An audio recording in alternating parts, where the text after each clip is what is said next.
Joining us now is Dr. Nicola Spaldin. Good to see you, Dr. Spaldin. Thank you very much. And I want to congratulate you on having been named the 2017 MRS Mid-Career Researcher for your pioneering work with Multiferroics. We'll start by defining multiferroics. So how do you explain that to a layperson like myself? Okay, so a multiferroic, as the word implies, is a material that contains multiple kinds of ferroics, of which the most familiar one, I think, to most people is ferromagnetism. These are magnetic materials that were originally iron-based, hence the ferro. And in a multiferroic, one has one component of magnetism and a second component, which is what's called ferroelectricity. And so where a ferromagnet has magnetic dipoles containing north and south poles, which give it its magnetic properties, a ferroelectric has, by analogy, electric dipoles containing positive and negative electric charges. And in a multiferroic, we combine these magnetic dipoles with the electric dipoles in the same material.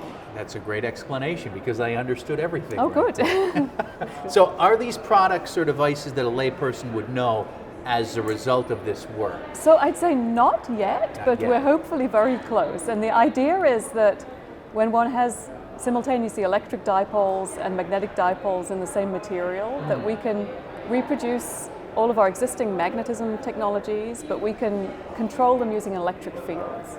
So at the moment, for example, data is stored in magnetic data bits, but then to read and write it, one needs to use a magnetic field.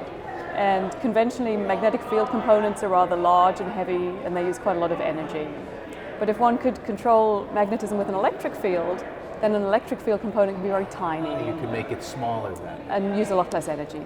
I should note you are among the first, if not the first, to study multiferroics. In fact, Wikipedia actually cites one of your papers in 2000 as the earliest work on the subject. So what led you to this particular field of research? So I would say we were not the first to think about multiferroics as being a good idea. According to Wikipedia. Oh, then it must be true. But I think historically, multiferroics have been very difficult to make. The kinds of atoms that make good magnetic materials have very different chemistries from those that make good ferroelectric materials. And so what we were able to do was to understand the basic physics and chemistry behind this contraindication between ferromagnetism and ferroelectricity. And then that enabled the community to actually make the first really practical working multiferroics. So I'd say our contribution was in helping with the basic physics of how a multiferroic could be synthesized chemically. It has been some 17 years since the first paper. How has the field developed since that time? So I think initially, well, it's got a lot larger. Initially, there was not so many people interested. And we struggled for a long time to actually have practical materials. And now we have materials to work with. There's really a huge amount of activity continuing in the direction. The initial motivation was this electric field control of magnetism that I just described. Yeah. But now it's really, I'd say, expanded into many other aspects of physical properties and other kinds of materials. What are some of the challenges then that you foresee having to overcome? So I'd say the big technology challenge is still that we don't have a good material that's both a robust ferromagnet and a robust ferroelectric with strong coupling between the two at room temperature. And so that would be kind of the killer material for this field if we could produce such a material that was also cheap and environmentally benign and so on. Of course. Now, in addition to your work in the lab, we know that you're passionate about the educator side of your job. What is it about communications and teaching of science that appeals to you?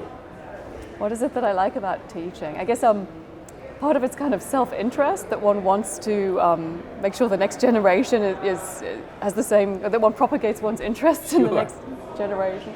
I'd say also, research can be often very ungratifying in that one works away for many years and often things happen extremely slowly before one makes a breakthrough or discovery, whereas teaching is much more immediate. One can, at the start of an hour, the student not understand something, and by the end of the hour, that student may The light bulb goes understand off. that concept with a little bit of help from yourself, and so that is really gratifying. It's Very good. instant gratification. Dr. Spaldin, thanks for joining us, and congratulations again on your award. Thanks very much. It's very nice that someone thinks I'm only halfway through my career. It's a very nice That's award. right.